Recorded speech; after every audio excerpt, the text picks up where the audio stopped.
essayer de partir du contexte. En 2019, le PJB, après maintes réflexions, s'est réuni en atelier pour essayer d'analyser le contexte et la situation de la santé sexuelle et reproductive en République du Bénin. C'est au cours de cet atelier que nous nous sommes rendus compte que plusieurs difficultés se posaient non seulement aux agents de prestataires de soins, et également beaucoup de difficultés qui entraînaient les jeunes à des dérives qu'on constate souvent chaque année. Donc, et au nombre de ces constats, nous nous sommes rendus compte qu'il y avait beaucoup de dispositions législatives qui encadraient la matière de la SR en République du Bénin, et du fait que de cette multiplicité de dispositions, les bénéficiaires ne savaient pas et les prestataires ne savaient pas à quoi s'en tenir.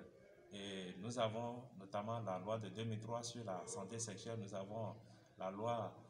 sur les mutilations génitales, la loi sur la répression du harcèlement sexuel. Et toutes ces dispositions sont éparses et éparpillées. Et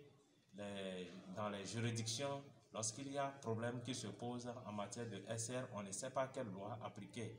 Les prestataires de soins ne savent pas à quoi s'en tenir s'ils feront leur activité dans la toute légalité. Donc c'est pour mettre toutes ces dispositions et passe-là ensemble que le PJB s'est mis et donné comme tâche d'unifier le cadre législatif en matière de SR en élaborant un code de santé sexuelle et reproductive en République du Bénin. Et ce code, comme objectif, vise, comme je l'ai dit précédemment, à unifier le cadre législatif en matière de SR et également faciliter aux prestataires de soins l'accomplissement de leur activité. Faciliter également aux juridictions dans les instances à être fixées et savoir quelles dispositions appliquer à telle ou telle infraction commise en matière de SR. Donc, voici ce qui justifie l'élaboration d'un tel code.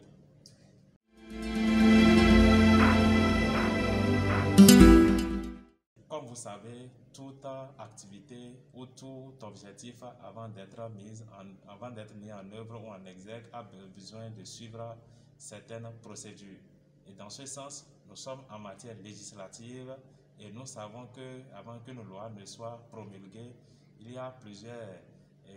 tâches qui doivent être accomplies en amont. Et actuellement, le PJB, s'inspirant de l'un de ses objectifs fondamentaux qui stipule que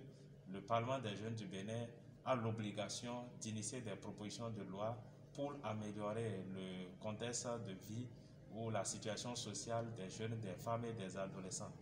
Donc actuellement, nous sommes à la validation de la pré-proposition de code de SR par les acteurs de la société civile, c'est-à-dire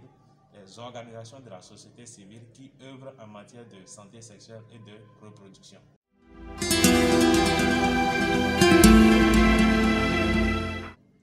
Nous nous sommes donnés pour obligation dans l'aboutissement de ce processus que nous nous sommes accomplis que les tâches soient inclusives, donc impliquant beaucoup d'acteurs. Et dans ce sens, nous savons le rôle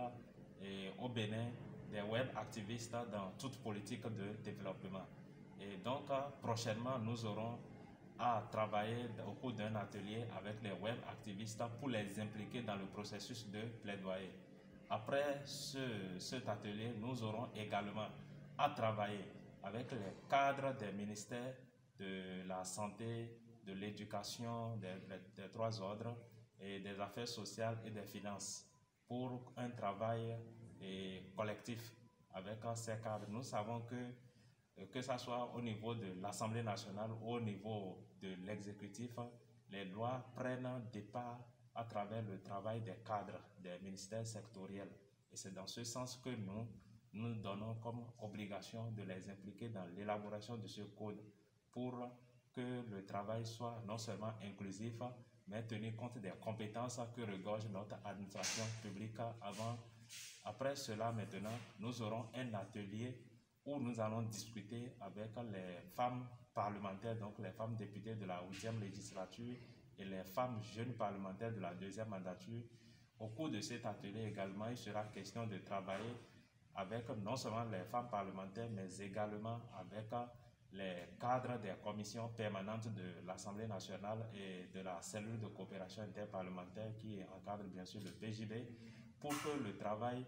une fois fini à ces étapes, après qu'il soit présenté au président de l'Assemblée nationale, pour que le travail puisse vite aller et passer, pourquoi pas, comme une lettre à la poste. Après avoir transmis le travail, le document à l'Assemblée nationale, nous allons mener des lobbying ou des plaidoyers en bonne et due forme au niveau du gouvernement, c'est-à-dire les ministères dont j'avais cité précédemment, et au niveau du bureau de l'Assemblée nationale, des commissions permanentes du bureau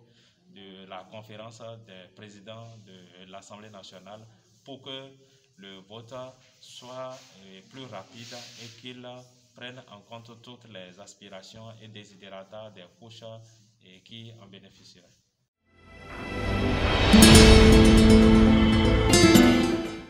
J'invite toutes les couches de la population béninoise, les autorités politico-administratives, les jeunes, les femmes, à se mobiliser et à accompagner l'initiative du Parlement des jeunes du Bénin pour que cette initiative aboutisse au grand bonheur de tout le peuple béninois.